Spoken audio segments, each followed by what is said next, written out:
La mer Méditerranée compte son lot de grands animaux du large.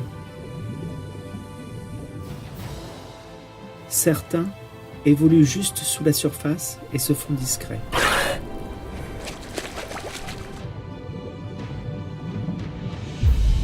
Un des plus méconnus d'entre eux est la tortue marine.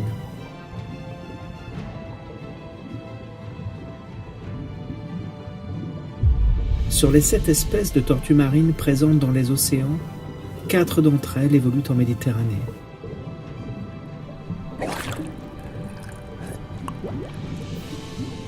Au large de nos côtes, la plus commune est la tortue kawan.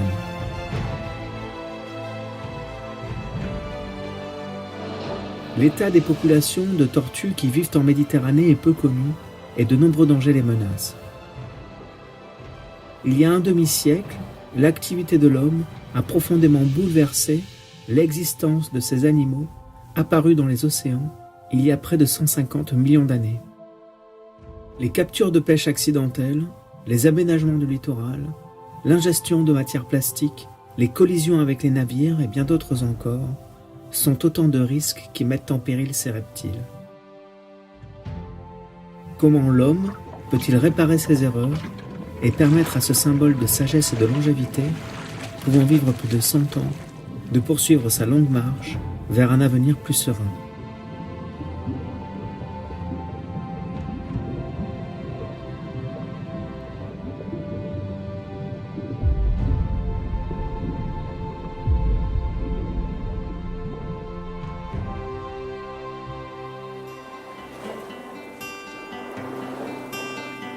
Nous sommes ici à Antibes, ville fortifiée du sud de la France, connue depuis l'Antiquité.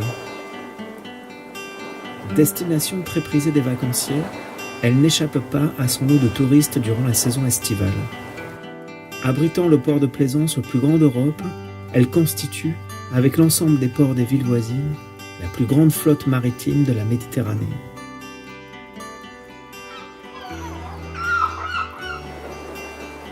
Mais ce que l'on sait moins, c'est qu'une grande biodiversité terrestre et marine a élu domicile dans les environs et cohabite avec les hommes. La diversité des habitats sous-marins, associée à la configuration des fonds, avec de grandes profondeurs près des côtes, attire les animaux du grand large. Il n'est pas rare, alors, de croiser proche du littoral des dauphins, ou même un cachalot.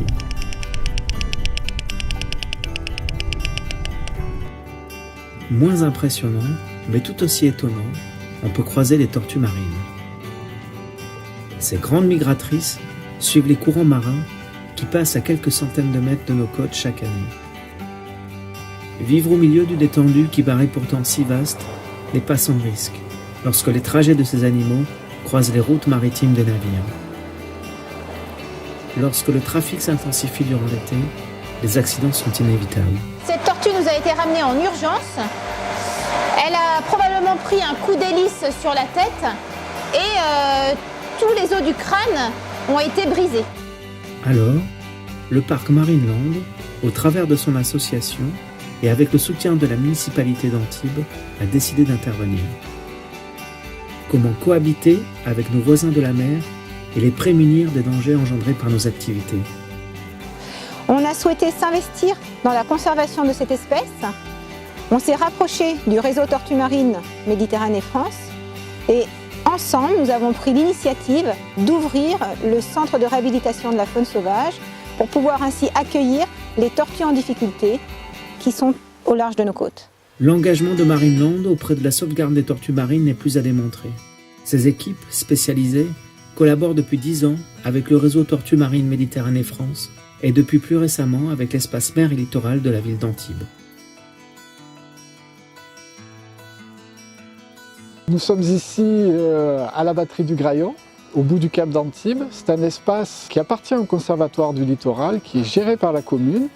Nous avons souhaité créer dans cet espace, qui a les pieds dans le site Natura 2000, baie et cap d'Antibes, île de Lérins, un site d'éducation à l'environnement pour faire découvrir au public les richesses du milieu marin. La commune, le conservatoire du littoral et la Fondation Marineland ont souhaité travaillé ensemble pour la création du centre de soins pour les tortues. Ensemble, ils se sont associés pour créer le premier centre de réhabilitation de la faune sauvage du sud-est des côtes françaises de la Méditerranée, au Cap d'Antibes.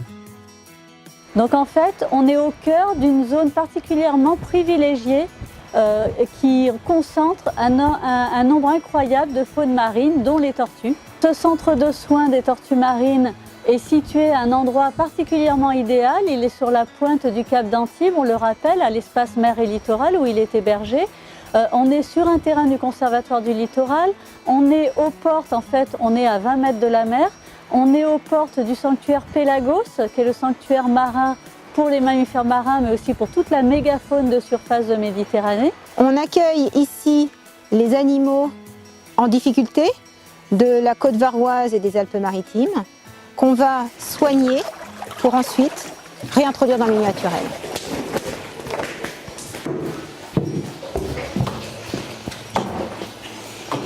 On a une complication suite à la fracture de tous ces écailles et l'impact en fait probablement lié justement à cette hélice de bateau, c'est qu'on a une perforation entre l'avant, juste au niveau de l'avant de l'œil, et ça perfore directement au travers du palais. Et du coup, ce qui se passe, c'est qu'on a un passage, et c'est à ce niveau-là justement que la problématique de cicatrisation se fait. Il manque des écailles, de l'os.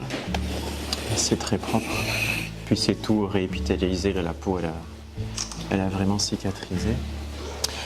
En fait, ce qu'il y a, c'est que normalement là, ici là, c'est plein comme l'autre côté, et puis donc, avec la perforation, il y a eu un trou. Puis la cicatrisation, au lieu de recombler tout le trou, la peau s'est formée autour du trou. Ouais. Ça fait que là, la peau elle est formée, puis ça n'a pas l'air réactionnel. C'est que la perforation va persister comme ça en fait. Mais moi je pense que c'est pas gênant pour l'animal, mis à part qu'il y aura de temps en temps quelques débris ou un peu de nourriture qui va s'accumuler, mais ça c'est pas grave. Je pense pas. On est situé dans une zone d'alimentation des tortues marines juvéniles. C'est-à-dire que les animaux qui ne sont pas encore au stade de la maturité sexuelle vont venir s'alimenter pour pouvoir poursuivre leur croissance et leur migration. Quand les animaux sont prélevés à ce stade-là de leur vie, c'est un moment crucial pour la conservation et la survie de l'espèce. Donc en fait, ce sont des animaux qu'il faut protéger à tout prix. Quand une tortue arrive au centre de soins, elle est aussitôt prise en charge par les équipes du centre. Donc une personne, bien sûr, est là quotidiennement pour apporter tous les soins nécessaires, du nourrissage jusqu'aux soins à proprement dit. Dès qu'une tortue arrive au centre de soins, on va faire intervenir notre équipe vétérinaire pour faire un bilan général. On va prendre en charge l'animal et on va mettre en place le protocole de traitement.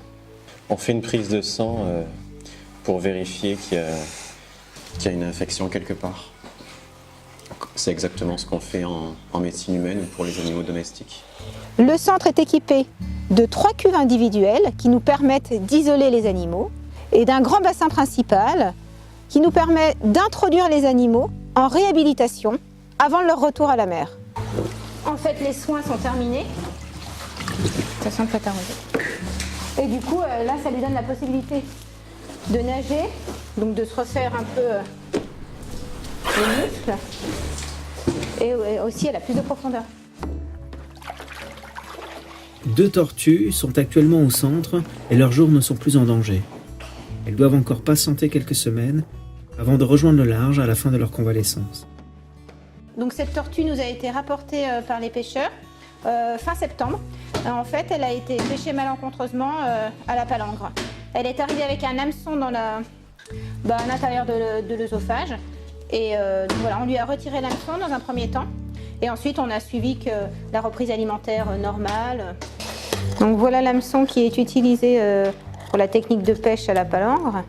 Et c'est ce fameux hameçon qu'on a retiré de l'œsophage de notre tortue qui est arrivée là fin septembre.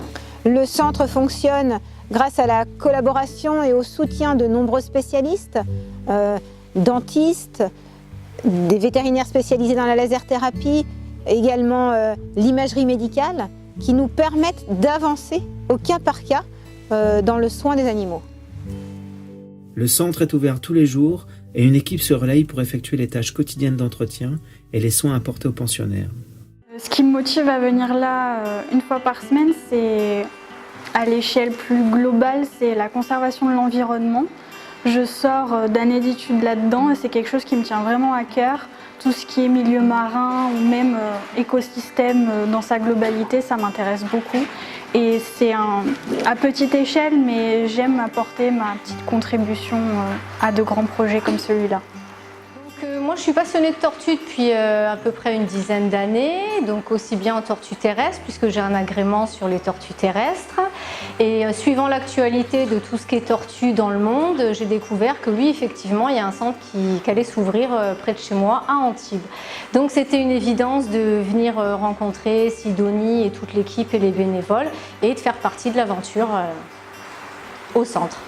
En fait, on puce l'animal, c'est un moyen d'identifier l'animal, c'est un marquage. Donc c'est une puce qui a un numéro et chaque tortue qui rentre au centre de soins est marquée et ainsi quand on les relâche,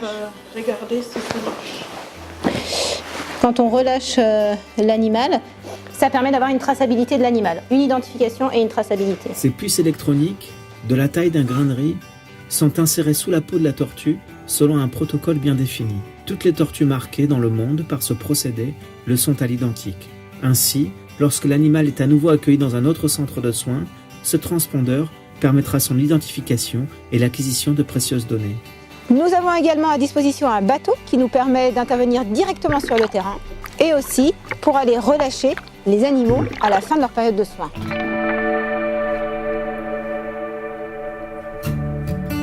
Les tortues marines sont protégées par les conventions internationales de la protection de la nature.